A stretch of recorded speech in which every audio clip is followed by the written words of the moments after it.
En fait, il faut au départ une bonne formation. En plus de cette formation, il faut aller vers les populations, leur rappeler les règles de circulation, leur rappeler les comportements responsables qu'ils doivent avoir, mais également les inviter à adopter des comportements peut-être beaucoup plus responsables. Et je pense que c'est ça qui nous permettra d'éviter les accidents de la circulation. Mais comme j'ai toujours dit, la formation, la sensibilisation, c'est très bien. Mais si les populations ne veulent pas respecter, il faut absolument que l'État joue un grand rôle dans ce domaine-là. En quoi faisant? En mettant en place un binôme contrôle-sanction efficace qui sera permanent pour installer la peur dans le camp des usagers. On ne peut pas vouloir une chose et son contraire. Il y a des accidents de la circulation, on veut trouver des solutions, mais on ne peut pas continuer à développer la culture de la concession, c'est-à-dire le masla. Ce n'est pas possible. Il faut quand même dire la vérité aux gens.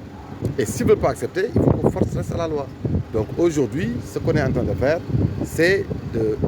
renouer avec la tradition, c'est-à-dire à chaque fois qu'il y a un événement majeur qui draine du monde sur la route,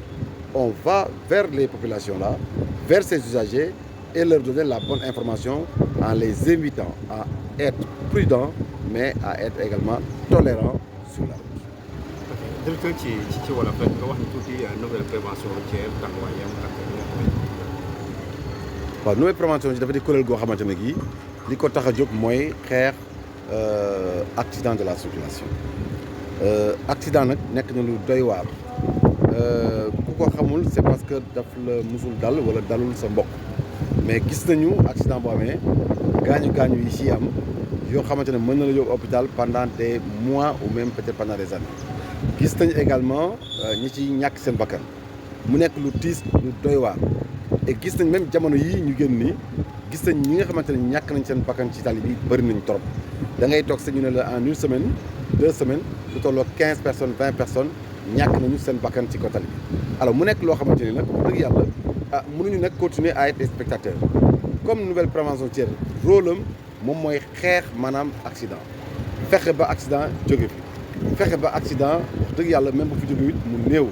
wala bu fekkee am nañ ciy gaañu mu nekk lu néew bu fekkee am nañu ci aussi ñàkk seen bakkan aussi mu nekk lu néew donc loolu moom mooy rôle nouvelle prévention routière mu ànd ci nag ak ay partenaires tey jii boo demee ci région boo dem am na antenne nouvelle prévention routière boo ñëwee fii tey ci Dëngéej am na association bu ñaan ARPA nga xamante ne sax moom xeexam mooy surtout ci wàllu chevaux yi mais moom daf ko jël maasale ko ak aussi xeex maanaam li ñuy tuddee accident de la circulation donc mu nekk loo xamante ni ñu koy def à chaque année à chaque grand événement muy màggal muy gàmmu muy Popenguine muy même Tabaski Korité événement bu amee am ay nit yuy dajale si tali bi dañuy def campagne boobu pour apporter maanaam la bonne information aux usagers maanaam ñi jëfandikoo tali bi wax leen ne nañu moytu xëli metti parce que vitesse moom da amul benn njëriñ te def ndànk terewul kenn egg fa nga jëm wax leen ne fu ngeen sonne fu ngeen gëmmentoon ngeen wàcc tali bi noppalu wax leen également nañuy laay biirante seen biir parce que soxlawul aussi développer une conduite agressive di xëccoo di te ñëpp xam nañ ne accident lu mu néew boo leen mbëkkantee perte nga 1 heure de temps perte nga 2 heures de temps wala 3 heures de temps parce que boo ñu def constat situer les responsabilités avant ngay dem donc boole ci nag si oto yàqu donc moo tax ñuy invité nit ñi ñu ànd ak dal ci tali bi ñu tey ci tali bi bañ a iñaanante bañ a soxorante priorité souvent da nga gis ñii di xëccoo nee naa leen ba tey priorité ce n'est pas un droit mais c'est une faveur tey jii yow même boo amee priorité te xam na tey jii boo demee xëy na peut-être di nga gàllankoor circulation bi taxawal may sa morom mu jàll noonu la ñu mën a def ba maanaam andi kaaraange si ko tam donc kaaraange googu nag si la ñu dëkku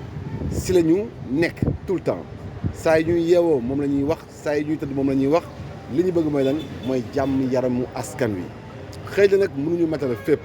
mais à chaque fois qu'il y a un événement majeur la nouvelle prévention routière se mobilise avec ses alliés avec ses partenaires moo tax tey jii ñu ngi nekk di def nii l'axe Dakar Popenguine en passant par Rufisque daal di ñëw ziare sunu partenaires yi di waa ARPA xool nu ñuy liggéeyee xool nu ñuy taxawee daal di continuer maintenant on va aller sur Popenguine dem Sindia après dinañ dem aussi Thiès xool aussi nañ ko taxawee nos antennes qui sont à Kaolack ak ñi nekk également du côté de ay Kébémer parce que ñooñu aussi am na ñu fay nekk mais peut-être sax ñu bëriwuñu mais surtout peut-être ñooñu ak waa Thiès yi dinañ mën a lëkkaloo plus maintenant les gens de Mbour et de Sindia ñooñu ñëpp nag dañuy kar en fait les pèlerins kar également oto yi pour jox leen ay flyers yi nag am na ay messages yu am solo yu ci nekk je pense que ne bu ko nit ñi dégloo lire ko plus maintenant message yi jàll ci rajo yi je pense que mën nañu am yàlla mën nañu defal jàmm ci Popenguine bi li ñuy ñaan rek mooy que ne na fi accident yi gis nañu fan yi passé ay fukki maanaam nit doon ñàkk nañ seen bakkan ci en l'espace de une semaine mu nekk lu doy waar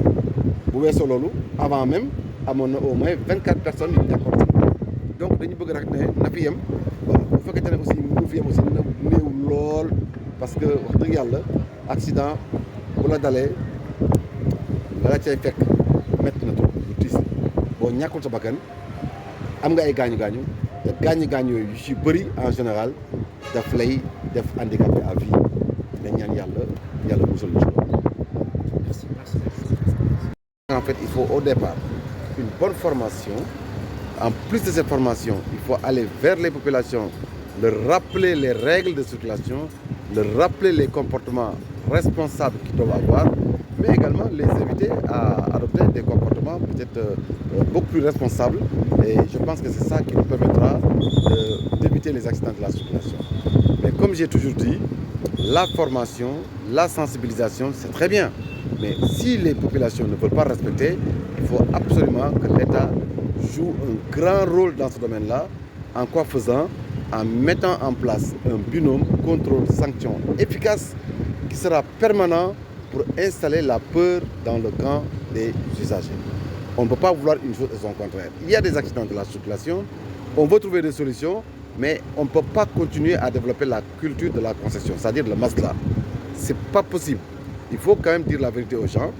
Et s'ils ne veulent pas accepter, il faut qu'on force reste à la loi. Donc aujourd'hui, ce qu'on est en train de faire, c'est de renouer avec la tradition, c'est-à-dire à chaque fois qu'il y a un événement majeur qui draine du monde sur la route, on va vers les populations-là, vers ces usagers et leur donner la bonne information en les invitant à être prudents, mais à être également tolérants sur la route.